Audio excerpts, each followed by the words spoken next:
O assunto por onde vamos começar é o repovoamento dos incultos que existem atualmente no arquipélago da Madeira. Tanto na parte agrária, como mesmo na parte das matas. Há uma grande extensão de terrenos que está totalmente nu. Nem sequer relvas se desenvolvem neles, porque as coisas aliam-se. A vida da natureza, a vida da natureza não é uma coisa única a funcionar. São muitas. E são muitas que trabalham todas em cadeia, interligadas, interdependentes. Isto quer dizer o seguinte: o reino mineral não pode existir nem desempenhar uma missão no meio da nossa ilha se não tiver uma multidão de seres microscópicos, microbactérias, micro-organismos, isto é, uns fungos que entram na Terra e são capazes de desfazer as próprias pedras basálticas, retirando delas elementos minerais, elementos químicos, toda a sorte de coisas necessárias para que os vegetais possam crescer e prosperar. Isto é, aqui já estão duas coisas interligadas, presas uma à outra. O solo trabalha com muitos seres microscópicos, geralmente celulares, que funcionam a provocar vitalidade na própria terra. Depois, as plantas, o reino vegetal, não pode existir sem o reino mineral, porque o enraizamento tem de ser feito na planta para que ela se autossustente, seja autossustentável, isto é, para que a planta possa crescer, dar frutos, desenvolver-se, dar madeira, precisa desta realidade de absorver do solo tudo quanto realiza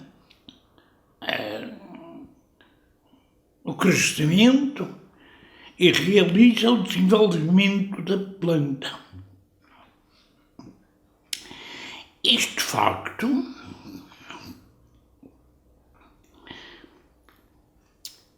prende-se também muito com a vida animal.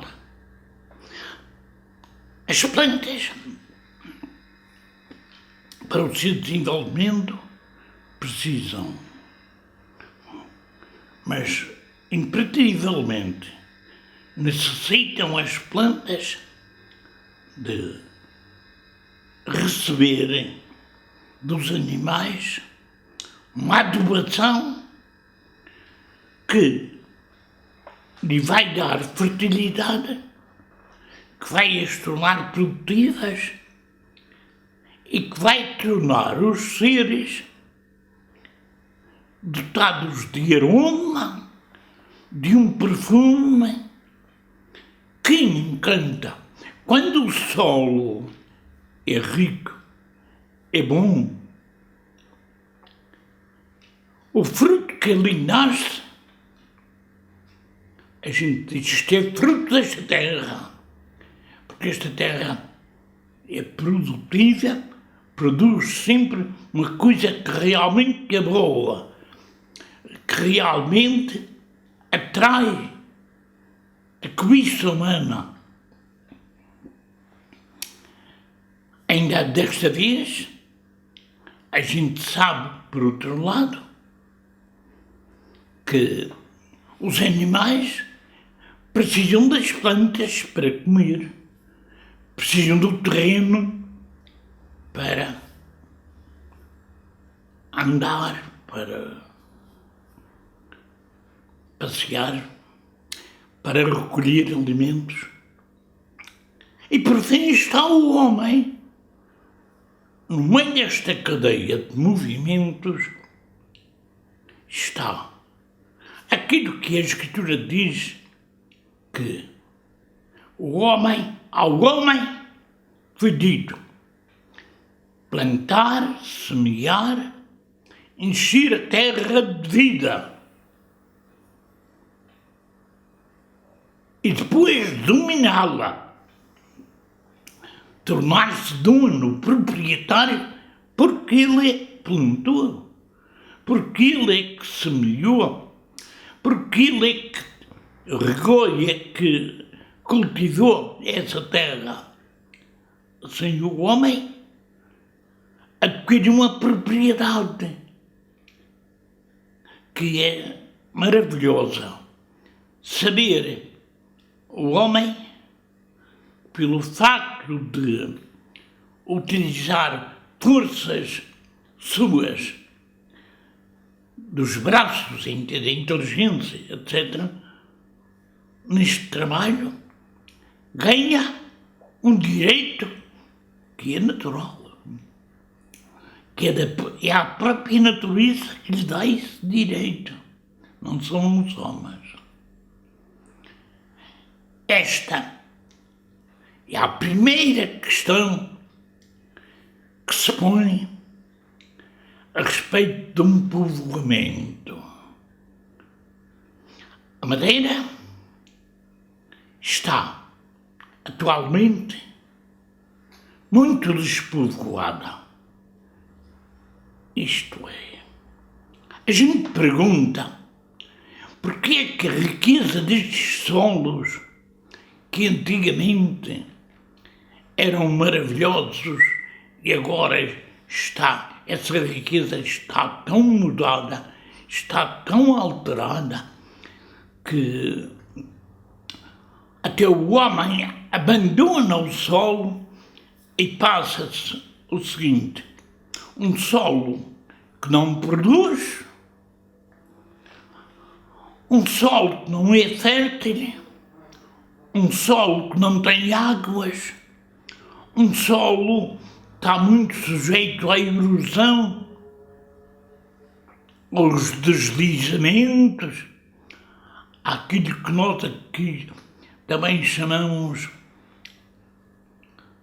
que aconteceu muitas vezes na Madeira, sobretudo no Funchal,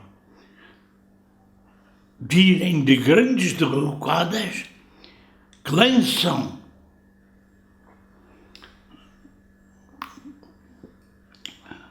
um movimento sobre a cidade e é quase que a arrasam por completo.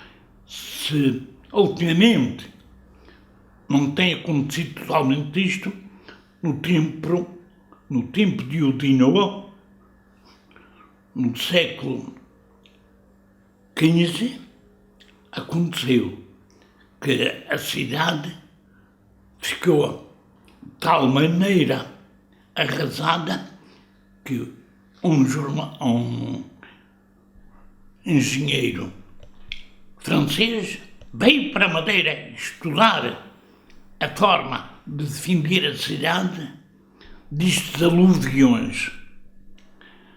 Travou-lhe esse perigo através de grandes muralhas.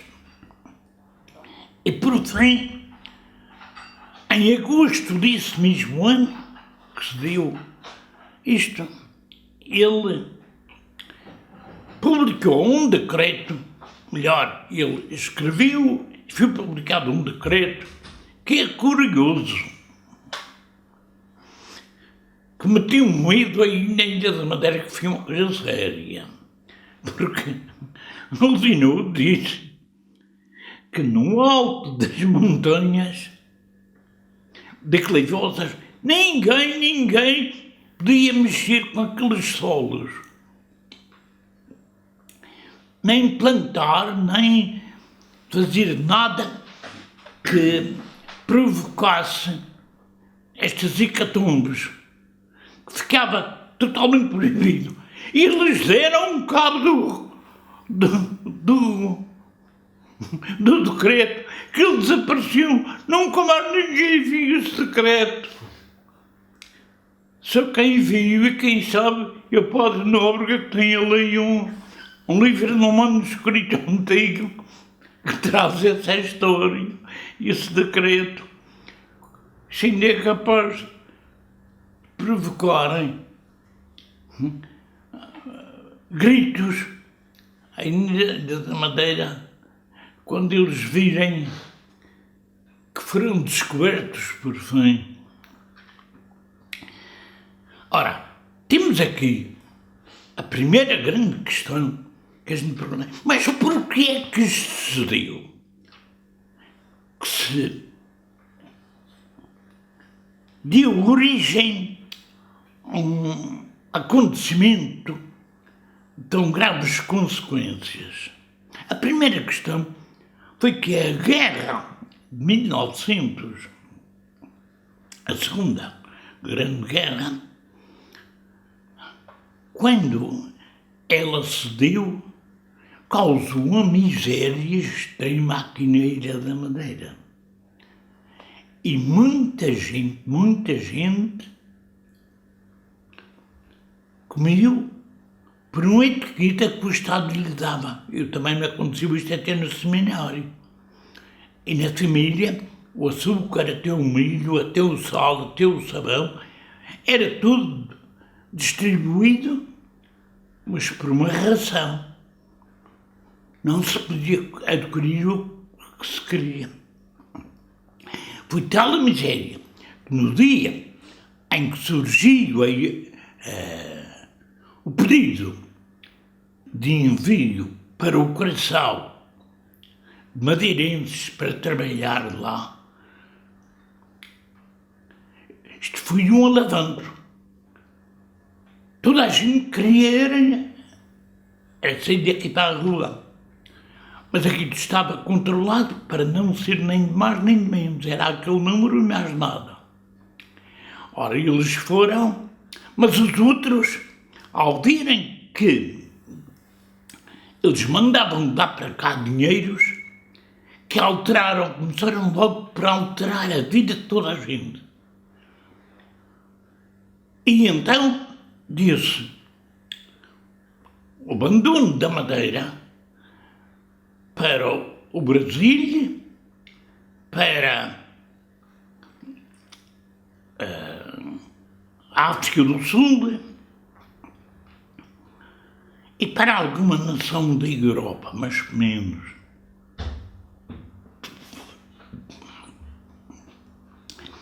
E ainda, sobretudo, depois do Curaçao, passou muita gente para a Venezuela. E dali começou a saída em grande quantidade de madeirenses para a Venezuela, que veio alterar por completo a vida madeirense. fez com que surgissem muitas construções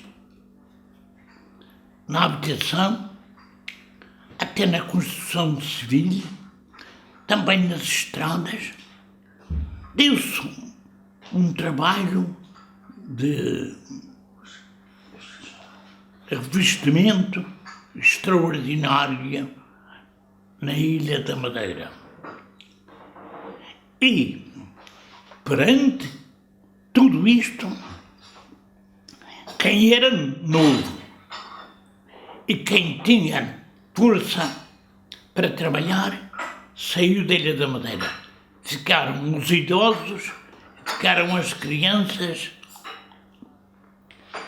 só sem poderem tomar conta do trabalho dos campos, da cultura e desenvolvimento dos gados. E o que aconteceu foi: desapareceram os gados e proibiram, melhor, os laticínios foram ao fundo, arruinaram-se. Deu bancarrota. Tinha sido a maior economia que até os nossos dias apareceu na Ilha da Madeira.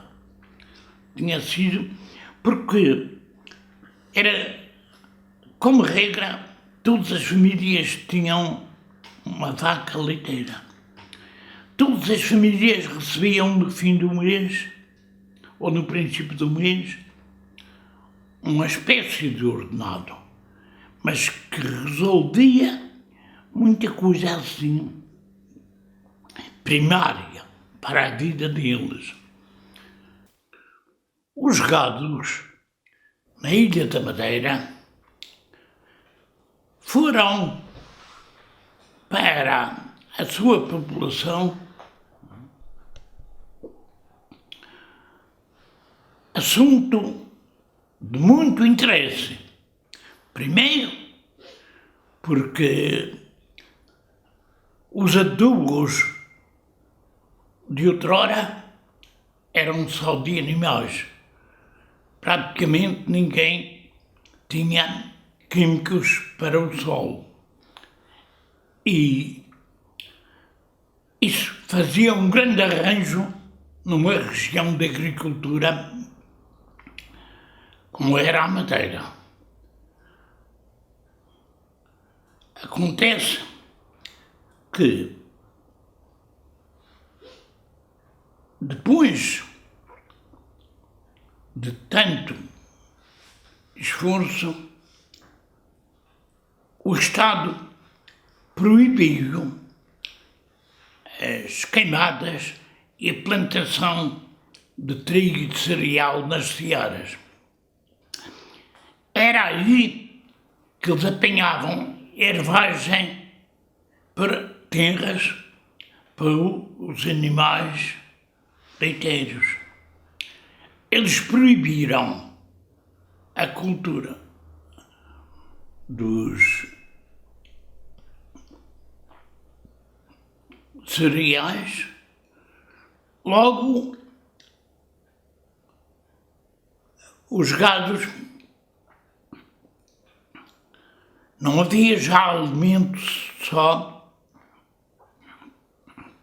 no terreno suficiente para os animais. Foram diminuindo, decresceu tanto que em 1972 e 75, 71 e 75, os gados quase desapareceram dos campos. E os laticínios deram bancarrota. Depois disto facto, para os solos, a gente pergunta: e agora, como resolver um assunto desta natureza? primeira grande questão que se coloca é esta. Não há dúvida que nos reinos da natureza ninguém pode eliminar um reino, o reino animal. Dar cabo de um reino animal é romper uma cadeia que funciona interligada. E desde o dia em que os gados foram proibidos, até os incultos, até as montanhas ficaram mais incultas. E hoje quem chega ao vale da Serra, por exemplo, um caso, mas há outros, vê que o Campo Grande, por exemplo, as relvas por ali adiante desapareceram quase totalmente. Há umas ervinhas anuais que às vezes nascem quando há uns orvalhos, agora nestas datas de princípio de inverno, ou quase no fim do inverno, mas são plantas anuais e que de uma hora a outra bastam uns dias de sol para que elas sequem e o solo fique nu. E então agora é que se deu o piorio, porque faltaram as relvas e tudo o que era terra movível, as águas arrastaram e vão arrastando até o último recurso. E ficará o sol tudo nu.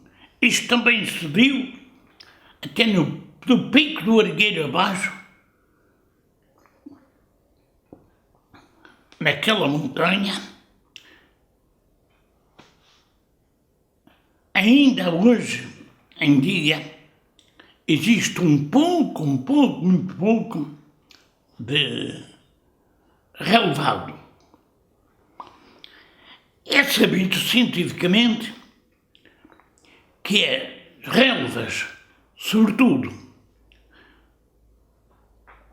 onde há também ervas de gramíneas, que todas as gramíneas têm uns nós, como a canadieira e a cana-de-açúcar. E essas gramíneas têm sempre alguma coisa de açúcares que os animais apreciam imenso. Não há forragem nenhuma com um valor equivalente à das forragens de gramíneas. Mas estas gramíneas, para se desenvolverem, precisam dos gados, que as descriam, que alimentam-se delas e deixam um pedacinho de fora de terra que o tempo ainda consegue fazer evaporação, melhor, quando a nuvem chega e bate em cima dessas ervas, acontece o seguinte: a nuvem traz uma temperatura de mar superior à temperatura que existe na terra, nessas ervagens. E dá-se um efeito de alambique. A nuvem quente, passando sobre a terra mais fria, faz com que a nuvem se condense. Dá-se a condensação do vapor de água. E de manhã, muitas vezes, estes relevados estão cheios de serenos, de águas até de gelos congelados, de gelos melhor, de água das chuvas que se caiu sobre as relvas e que fez com que essas relvas ficassem todas cheias de uma temperatura muito baixa. Acontece, porém, o seguinte: quando há gados a comerem estas relvas, elas não ficam abatidas, porque não havendo gados, as relvas fazem uma espécie de cama sobre o solo, que abate o solo por completo, como quem abafa uma casa de palha. E nesse caso, a chuva de decondensão passa sobre aquelas ervas, corre para os mares e não entra no solo. Mas quando há gados, comem as relvas, o excremento dos gados deita sobre elas um produto que vai provocar nas gramíneas um aprofundamento das raízes. É que as raízes das gramíneas, quando têm um pouco de água e a influência dos animais, penetram até. Eu encontrei terrenos, sobretudo ali, entre o Pico do Arieiro e aquela crista de montanha, terrenos com relevado com 2 metros de raízes de profundidade, mas que formam uma espécie de uma teia muito enviada, porque há uma colmalina, que é um fungo que existe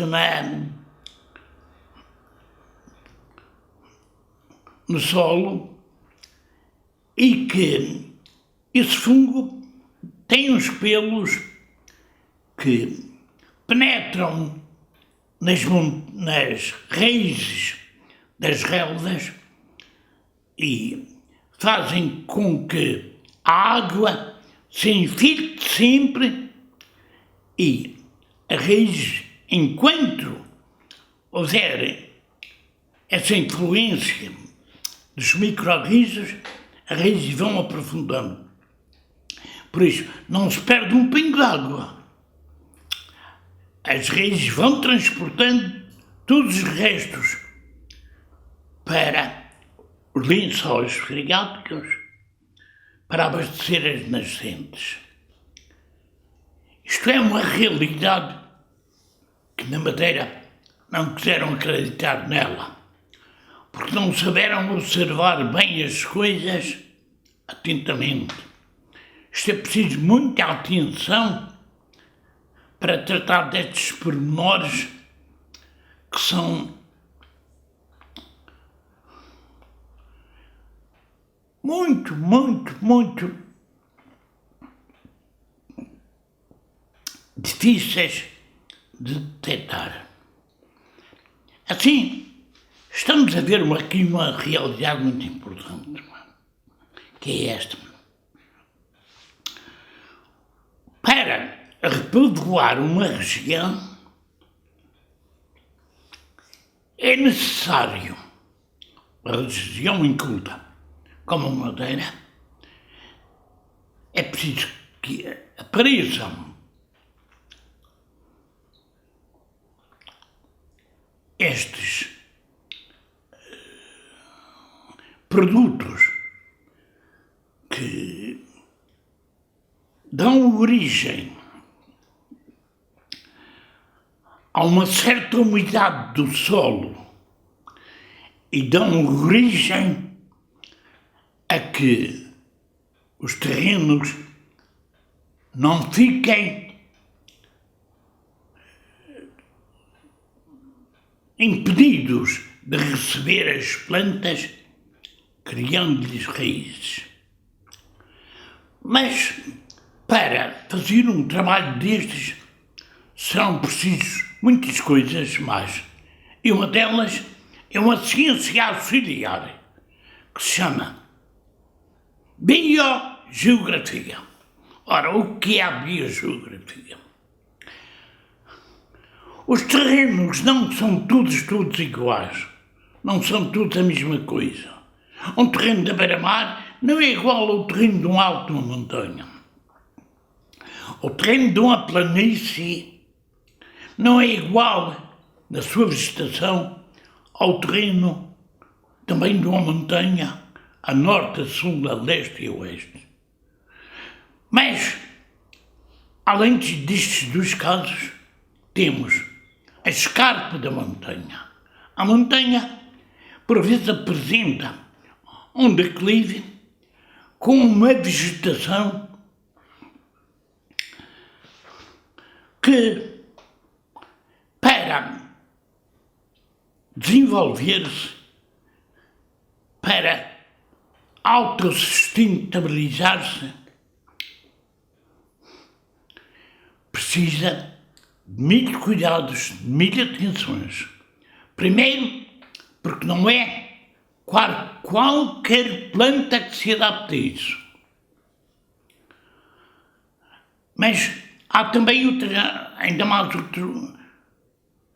outra diferença num terreno que se chama o fundo dos vales, muitas vezes com grandes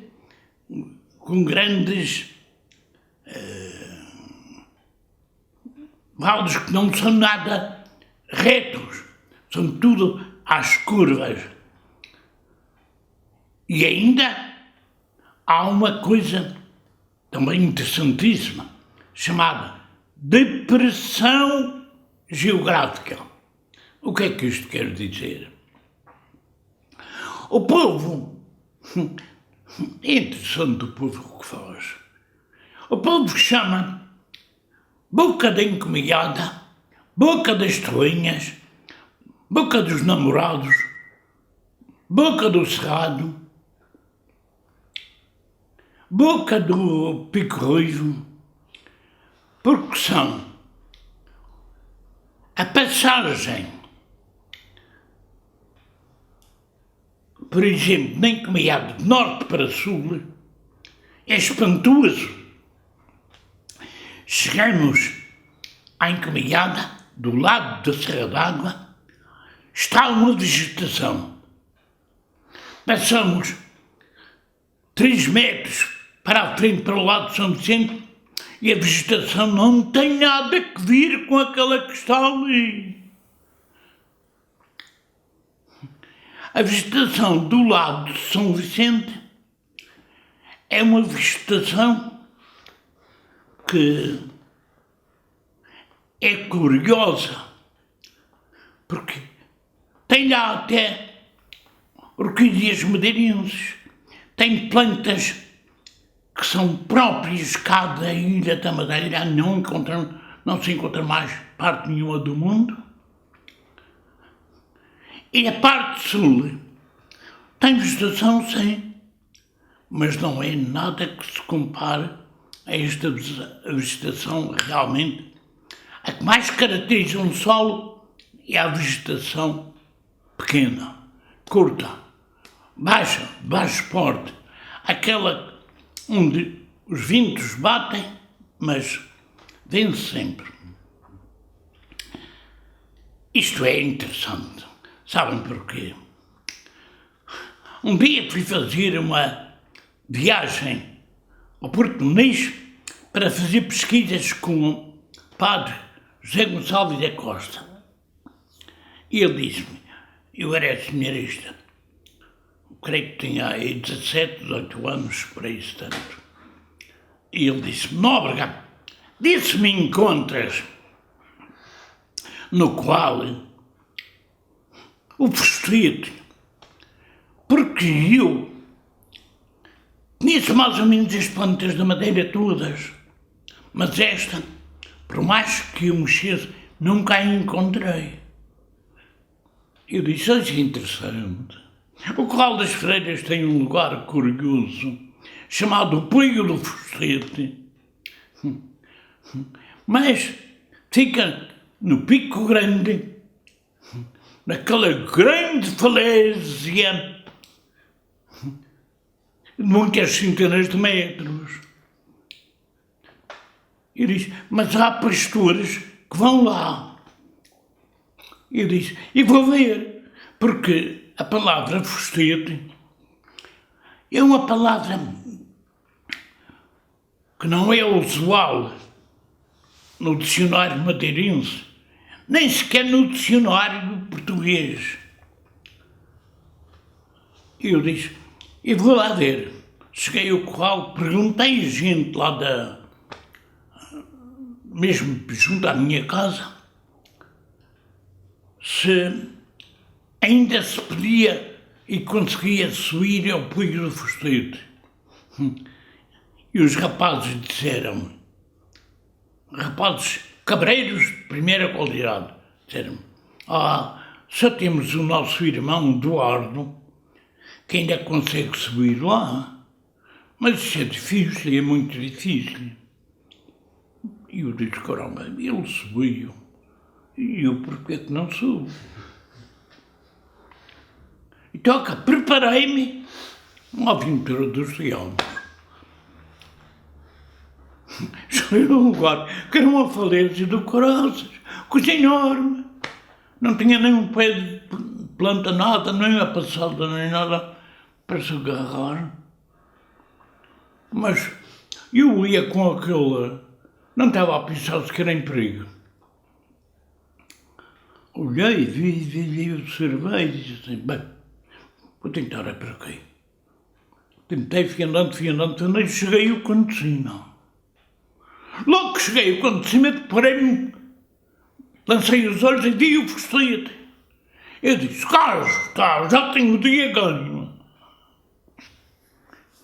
Apanhei a planta e tratei de descer, mas quando cheguei ao canto de cima para descer, juntei a mão à cabeça umas poucas vezes e disse, e agora?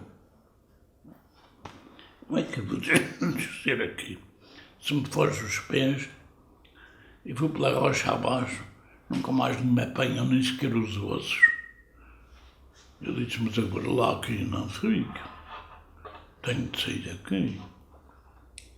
E tentei, fui descendo. Cheguei ao canto de baixo, olhei para cima depois, para ver se era mentira. Mas era verdade, já estava no canto de baixo.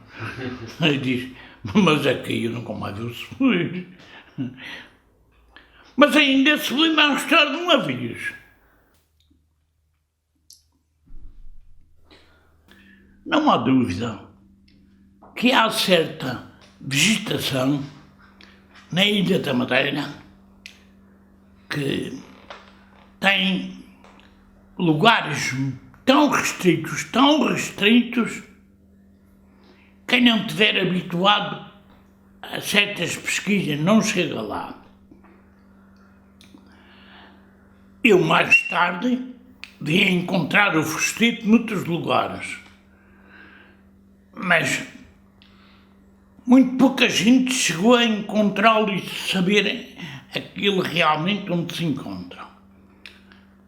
Há plantas aí nas rochas que passaram desapercebidas até os dias de hoje e outras que foram colhidas e se julgavam extintas e vieram a ser descobertas, curiosamente, sempre com o mesmo hábitat, sempre com o mesmo tipo de solo. Geralmente, um solo vulcânico, barrento, em que ela se mete e não precisa de muitas águas. Mesmo com pouca água, ela infiltra-se. A água que está nesse barro não fica lá acumulada e não se escapa, e aí aparecem umas quantas plantas que são maravilha. Há outros casos mais interessantes. A Madeira tem plantas na parte das serras de Porto Muniz que não se encontram na outra parte do resto da ilha. Desde Mocanera, o Alegre Campo, Pitosporo, Coriáceo. Há umas quantas plantas que estão lá e escusado a gente procurá-las do outro lado da ilha, porque não estão. Estão só lá. Há uns anos na levada que traz água para a barragem da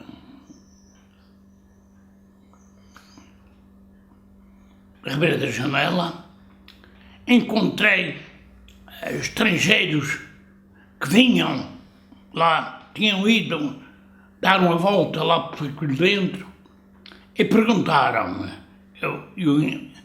Eu sou curioso quando encontro esta gente assim, que eu vejo com um certo traje, procuro desafiá-los. Perguntei-lhe se eles tinham gostado, perguntar-lhe qualquer outra coisa assim neste sentido. E fazem-me eles esta pergunta: porquê, padre, dizem eles, que a gente quer encontrar o Alegre Campo e porque dentro ele está com tanta fartura? Eu disse: está bem. É porque isto é uma planta muito primitiva. E as coisas mais primitivas da Ilha da Madeira encontram-se realmente aqui no mundo. Há uma planta, Vesnia mocanera, chamada mocano, só está aqui nesta ribeira, esta região. E não é toda a extensão, até uma certa altura. Eles ficaram a perceber, mas eu disse: e porquê é isto? É porque a Ilha da Madeira formou-se vulcanicamente desde Porto Muniz para a Ponta de São Lourenço.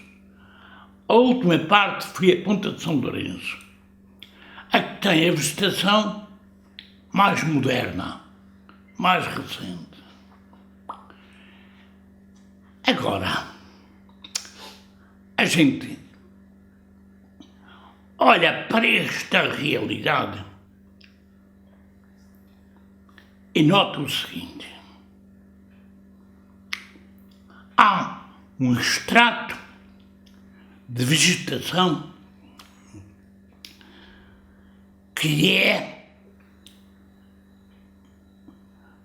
totalmente arbóreo. Há outro que é muito extrato que é muito arbustível. Há outro que é muito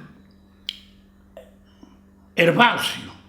E ainda há um extrato de vegetação, talvez o mais completo, que só tem plantas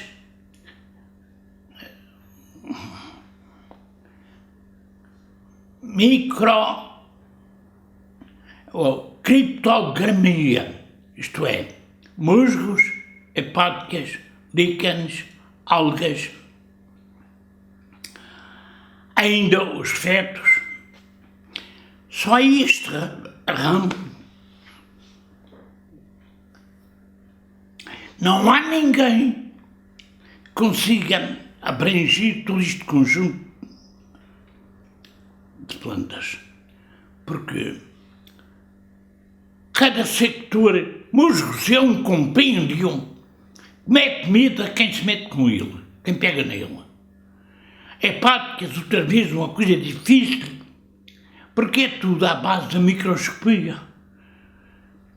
Lupas com grande alcance para vermos toda a estrutura da folha, do colo, etc.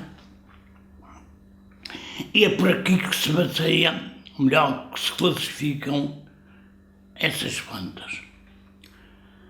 Assim,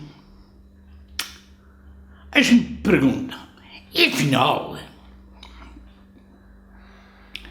a Madeira tem quase 600 anos, faz no ano que vem 600 anos. Que é esta história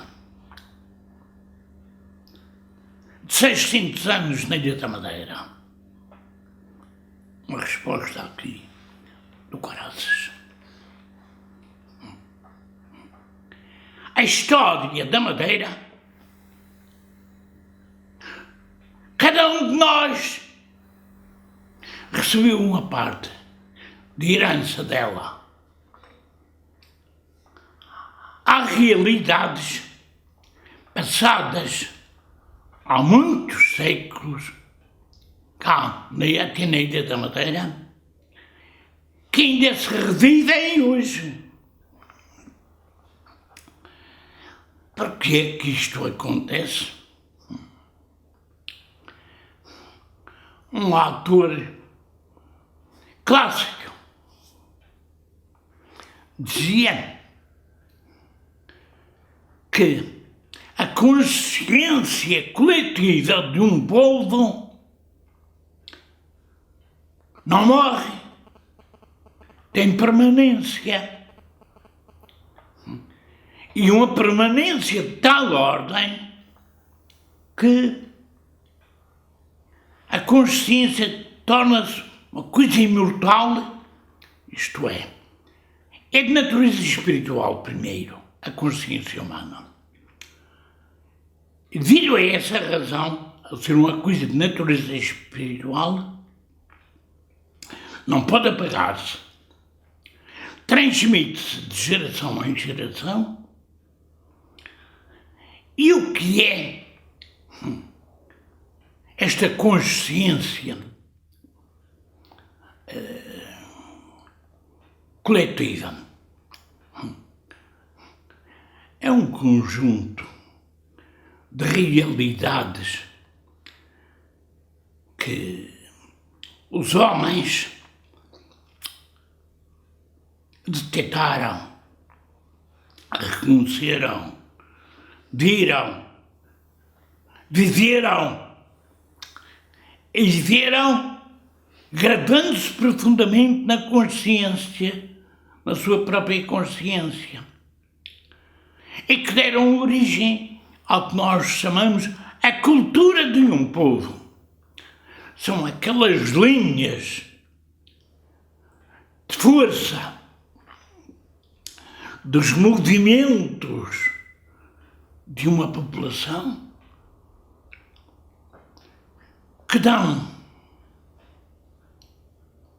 a uma terra um grau de civilização. Quanto mais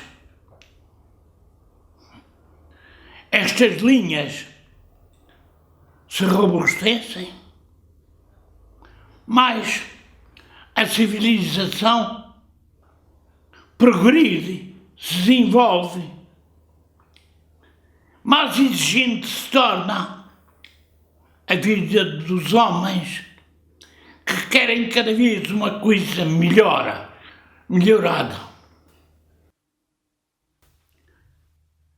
Eu vou terminar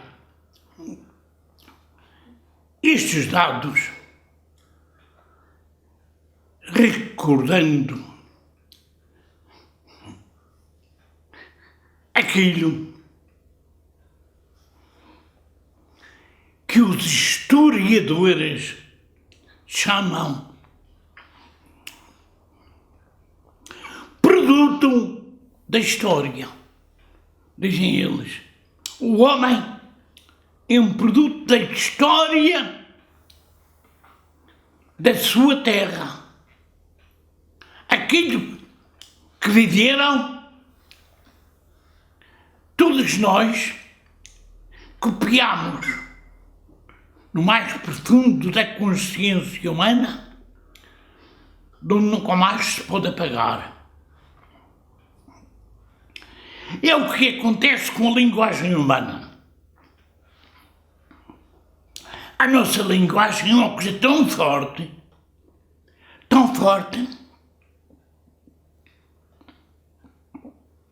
que ninguém a renega. As nossas crenças, até religiosas, sem ser religiosas, fazem com que as pessoas estejam sempre presas a realidades, além de serem humanas, são realidades que perduram, se transmitem e formam